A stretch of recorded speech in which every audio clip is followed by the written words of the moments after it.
right? I have a system on my house, and I was capped at a 10 kilowatt system. I use more than 10 kilowatts, so my offset, I can never get to 100%. And the only way for me to get there is to utilize a hybrid mini split to offset my central heat and air system. That's the only way I'm going to be able to attain that 100% offset. That's the challenge for the homeowner. The experience that they're getting is either one, a sales organization who doesn't know how to do this kind of thing, which most of those are gone now because they've depleted the past couple of years. Or there's a lot of guys out there that are like me that want to help customers to move in a positive direction, that they're just hemmed in by different regulations or the local energy providers requirements, and they're not able to do that. So that's why I set it up where they have a smaller system is their standard system.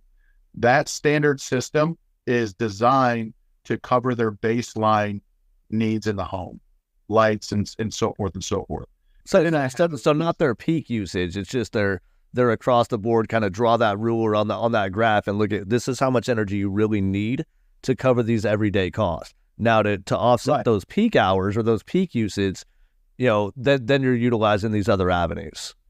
That's correct. Yeah. So, and it helps that. What we've done in the past, and you guys probably have experienced this, in the past, what we've done is we've used limiters or load controllers. Yeah. Mm-hmm. We've used those to stop people from using the energy. Now, how many people have you guys heard go, I got solar and now my dryer doesn't turn on? Yeah, 100%. You're set up with that bad customer expectation experience because they're like, oh, I got solar. And they're like, well, I can't utilize what I thought I could. Right? I'd be ticked. 100%. And there's a lot of negativity in the solar industry. And a lot of it kind of comes from that point of sale, right? And a salesperson understanding what a system can actually do. And, you're out there and you're explaining it and selling it exactly how you should to a homeowner. And the homeowner is understanding, okay, I could really make an impact and save some money. They're seeing that value. They're seeing that value. Absolutely. Well, I'll give you a very small example. And it's very easy, I think, for any homeowner to understand whether or not they fully comprehend how energy works. With a load controller, the problem is once your AC kicks on, everything else becomes secondary.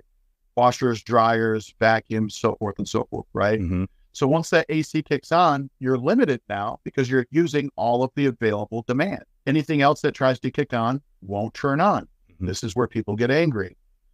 But if you're not using AC because you got mini splits, all of that demand is now still available for your washer and dryer and so forth to kick on.